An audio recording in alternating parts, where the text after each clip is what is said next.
Hemos llevado dos clases de introducción en donde hemos hablado primero por qué se denomina parasitología clínica esto y qué es lo que vamos a llegar, qué otras especialidades vamos a tocar, epidemiología, investigación, todo aquello ya lo saben ustedes. Luego hemos visto las interacciones entre agentes, huésped y medio ambiente, en generalidades, teoría también. Ahora directamente vamos a hablar de las patologías. La primera que tenemos que llevar es la mediasis. Vamos a avanzar súper rápido ahora. ¿Sí? ¿Cuál es el agente que produce la mediasis?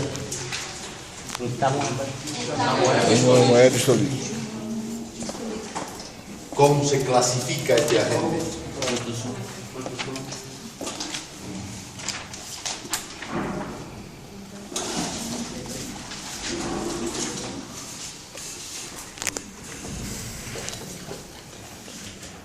En realidad es del reino protista, del subreino protozoo. ¿Ya? ¿Qué más? ¿A qué familia pertenece?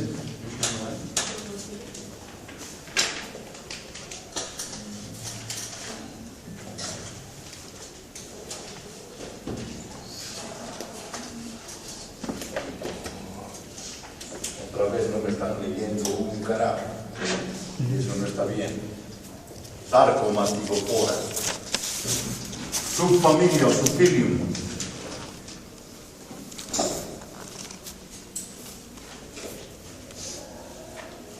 Sarcodina. Primero estamos diciendo que pertenece a la familia de un grupo de parásitos que o tienen flagelos o tienen pseudópodos. Eso quiere decir sarcomastigofora. Sarcodina quiere decir que más bien dentro de este tipo de parásitos solamente vamos a encontrar especies que tienen pseudópodos. ¿Ya?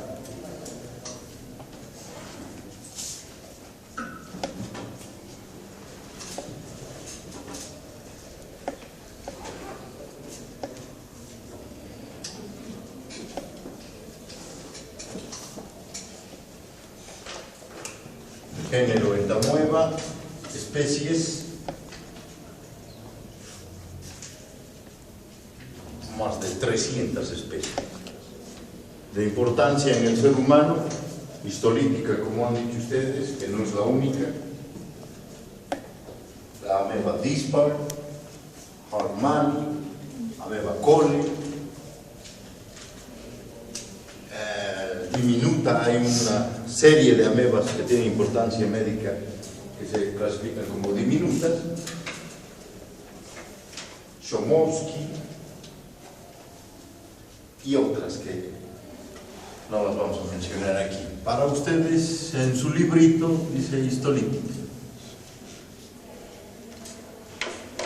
y está clasificada como patógena. Ya hemos hablado en la clase práctica, en varias clases prácticas, que esto tampoco es así. ¿Sí?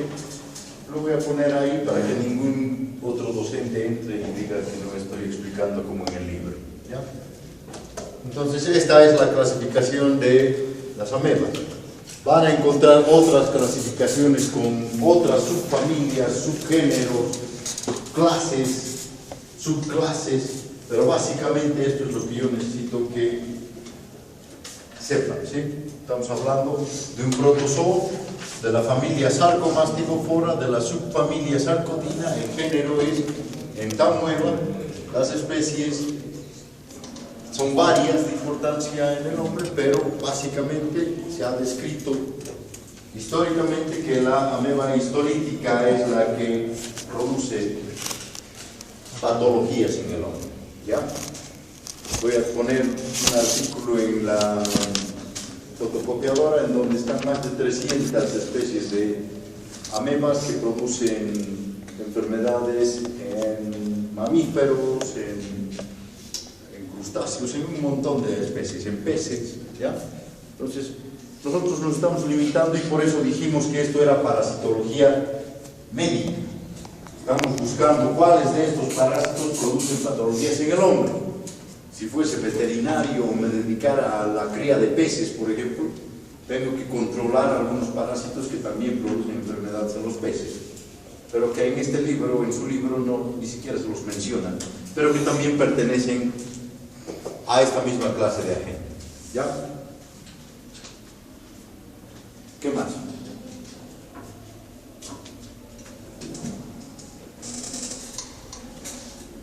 Sintomatología, ¿qué han leído? ¿Qué produce este parásito?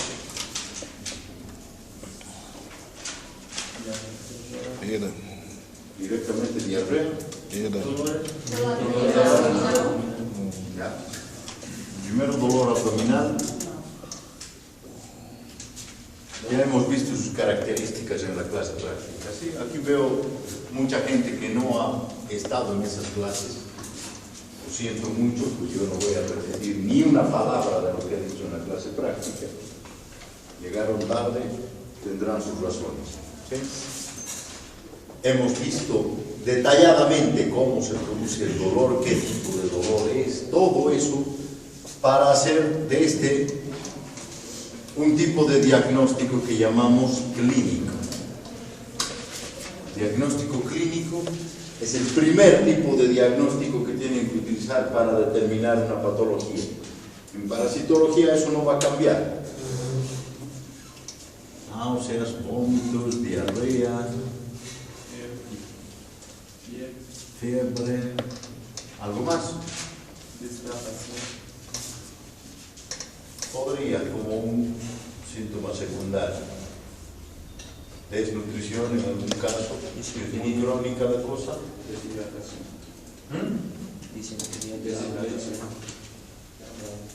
Las características de la diarrea van a ser diferentes de acuerdo al tipo de presentación clínica.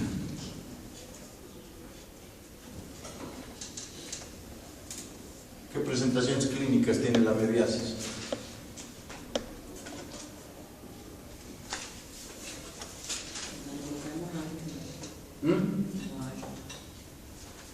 Ya hemos dicho eso.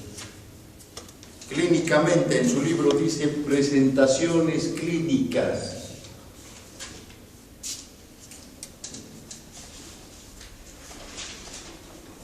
Primero vamos a diferenciar una forma aguda de una forma crónica.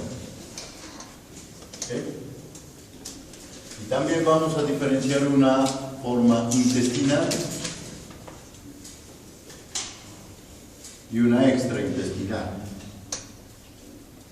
¿Sí?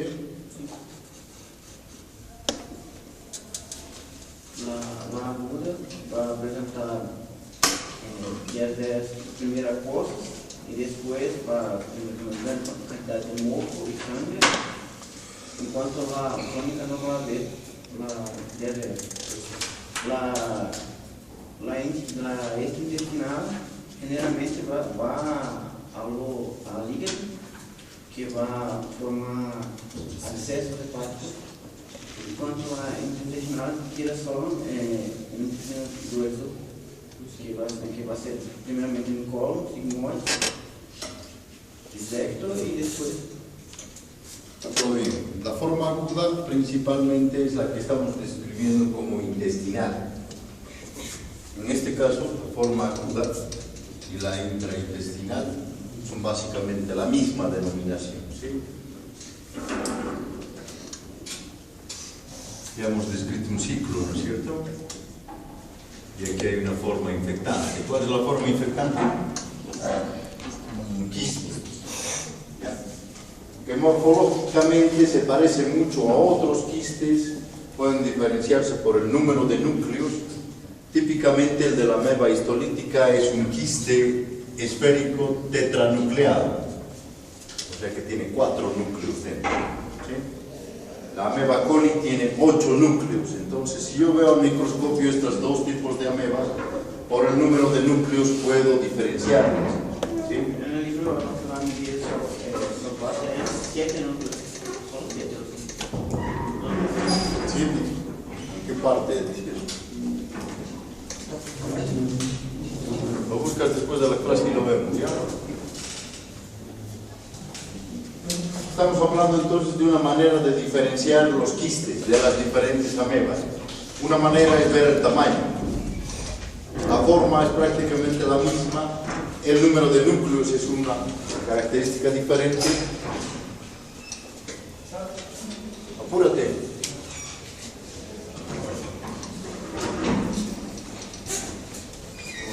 Con otros tipos de parásitos, por ejemplo la ameba díspara y la histolítica, tienen características morfológicas muy similares. En este caso yo no sabría cuál es dísparo y cuál es histolítica, ¿ya? Entonces necesito otras maneras de identificarlas para ver si ese parásito que estoy viendo de manera directa por un método directo es el agente causal de la sintomatología que tiene mi paciente. ¿Sí? Aquí, dentro de la sintomatología, algo muy importante es el pujo y el tenesmo.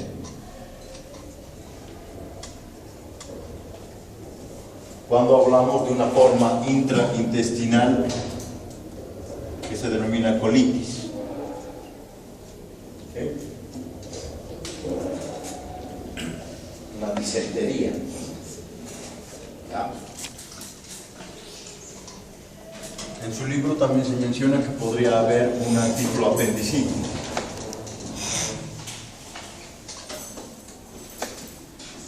Amebiana.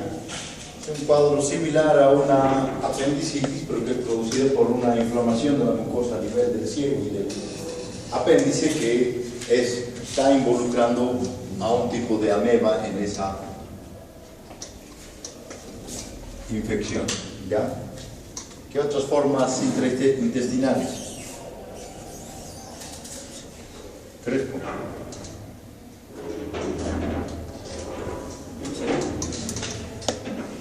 Muchas veces las úlceras que produce la ameba a nivel de la mucosa intestinal van a producir abscesos.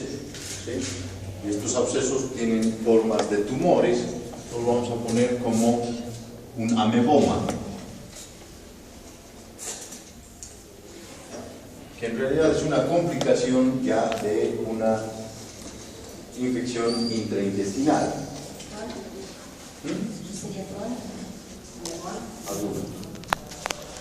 Puede darse también una infección crónica, no hay diferenciación de eso.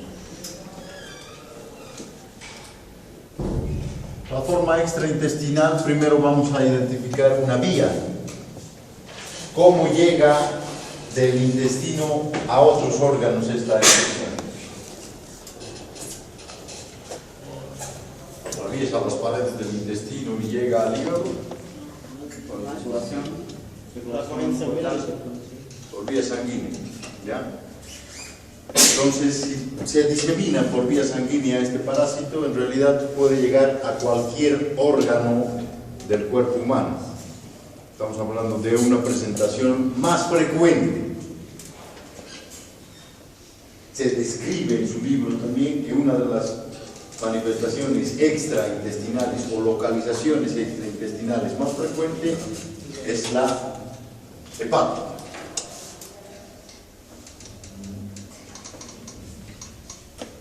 ¿Okay? Puede también, en orden de presentación, presentarse a nivel de las glándulas suprarrenales o el riñón, ¿ya? Produciendo otro tipo de lesiones que no tienen nada que ver con diarreas ni con la infección aguda, ¿ya? En realidad, en esa infección extrahepática ya estamos hablando de una infección crónica. El paciente ya no tiene diarrea, hace tiempo que ha dejado de tener diarrea y todos esos síntomas gastrointestinales. Puede incluso estar estreñido, puede tener estreñimiento, y van a ver que el paciente con amebiasis puede de la fase aguda pasar a una fase crónica, intercalando sintomatología. Puede estar con diarrea 2-3 días, luego está estreñido, otra vez 2-3 días de estreñimiento y así sucesivamente, o intercalar en periodos de semanas. Eso no está bien descrito, pero sí se puede decir que ocurre. O sea que su paciente con amebiasis puede no tener diarrea. Y en ese aspecto estamos hablando de una infección extraintestinal. ¿Ya? Renal, cerebral. Raros casos descritos de una meliasis a nivel meningio también, ¿ya? Que tiene un comportamiento diferente. A nivel cerebral va a depender de la localización a nivel del cerebro en la que esté este absceso a mediana para identificar la sintomatología. Puede producir desde convulsiones sensoriales hasta convulsiones motoras, afecciones de la visión, afecciones de la memoria, o sea, sintomatología muy diferente a lo que es una infección aguda, ¿ya? Entonces estamos hablando de un parásito que puede producir una simple diarrea, como también podría producir un problema muy complicado como una afección extraintestinal en diferentes órganos, ¿ya? Potencialmente cualquier órgano puede afectarse de ese tipo. ¿De qué va a depender esto? Incluso la proyección de una infección aguda a crónica depende de varios factores. ¿Cuáles son?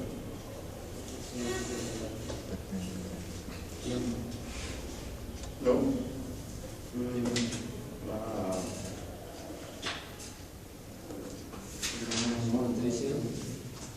La nutrición del paciente. Un paciente bien nutrido no va a tener mucha probabilidad de desarrollar una fase crónica ni una fase extraintestinal. El 90% de los pacientes con una fase intestinal autolimitan su infección. O sea que sola la infección se va a pasar en 2 o 3 días. ¿Sí? Otro pequeño porcentaje vuelve crónica esta infección. Los síntomas van y vienen, pero siempre manifestando una forma intestinal. El factor pronóstico más importante es el estado inmunológico del paciente. ¿Sí? Un absceso cerebral rara vez se ve una persona inmunocompetente. Tiene que ser una persona inmunodeprimida la que desarrolle. ¿Sí? O tiene otro factor de riesgo, es un niño o es un anciano, una mujer embarazada, o prácticamente es un inmunodeprimido, ¿ya? Factores de riesgo y vulnerabilidad que ya hemos visto en 2 clases anteriores, ¿ya? Entonces, a eso mismo me refería al decir que la histolítica no es la única que es patógena. Hay otros comportamientos que pueden tener otras especies de ameba que pueden lograr desarrollar síntomas y signos también en pacientes que están con algunos factores de riesgo o que son más vulnerables a estas infecciones, ¿ya? Entonces, desmiente un poco lo que dice su libro respecto a la histolítica. ¿Por qué? Porque al ver pacientes con VIH yo he visto infecciones sumamente raras, infecciones por agentes que ni siquiera se consideran patógenos, ¿ya? Entonces esto ha hecho que cambiemos un poco la infección por VIH, la pandemia esta ha hecho que cambiemos un poco nuestro perfil de conocimiento respecto a los agentes que son entre comillas patógenos, ¿ya? Porque muchos de los no patógenos de antes ahora pueden producir infección. Hemos hablado mucho de lo que es sintomatología, ¿no es cierto? Como es la fiebre, el dolor, todo aquello. Y en la clase práctica hemos visto que esto nos puede guiar un poco hacia el diagnóstico. En su libro dice que el diagnóstico primero es clínico, ¿sí? Se refiere a eso justamente, a que nosotros podamos caracterizar la fiebre, el dolor, la náusea, los vómitos, la frecuencia de la diarrea, si está acompañada de sangre, moco, la cantidad, el color, el olor, el sabor, también les he dicho, pero eso no lo van a hacer, ¿no? Entonces, todo eso constituye un diagnóstico clínico que nos va a aproximar al diagnóstico final de nuestro paciente, pero en realidad necesitamos confirmar con otros 2 tipos de diagnóstico. Primero, un diagnóstico epidemiológico.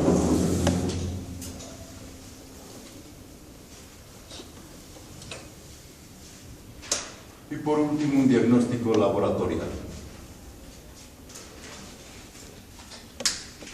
¿Para qué utilizamos el laboratorio?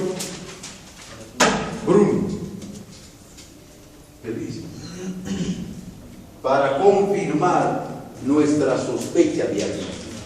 No disparamos hacia todo lado y vemos si caen patos. Apuntamos al pato y si cae, le hacemos un laboratorio, ¿ya? Para ver si lo hemos matado. ¿Está claro? Entonces, lo que van a aprender conmigo es justamente hacer primero un diagnóstico netamente clínico, basarse en ciertos aspectos relativos a las manifestaciones clínicas de su paciente. En la clase práctica vamos a ver casos clínicos. En respecto a amebiasis, casos de presentación normal, intraintestinal, no les voy a dar esos casos clínicos, porque son fáciles de reconocer. Y además una pinche diarrea. ¿Sí? Vamos a hacer casos clínicos de presentaciones extraintestinales, de complicaciones. Este ameboma de aquí, por ejemplo, puede lograr en algún momento perforar toda la pared del intestino y producir una peritonitis. ¿Sí? Eso ya es una complicación y además es una emergencia médica. Si el paciente no se atiende rápido, no va a sobrevivir, puede complicarse con una sepsis, entrar a una insuficiencia sistémica, un síndrome inflamatorio de respuesta sistémica, un SIRS se llama, ¿ya? Y morir por esa complicación, ¿ya? En su libro se describen muchas más complicaciones que pueden haber. La infección bacteriana agregada a una infección bacteriana, a una infección amebiana, también es una complicación, ¿sí? Muchas veces el parásito se agrega a otra infección. En el caso de la ameba eso sucede porque en el colon hay bacterias que producen potencialmente infección, pero cuando la mucosa está indemne no va a producirse ninguna infección.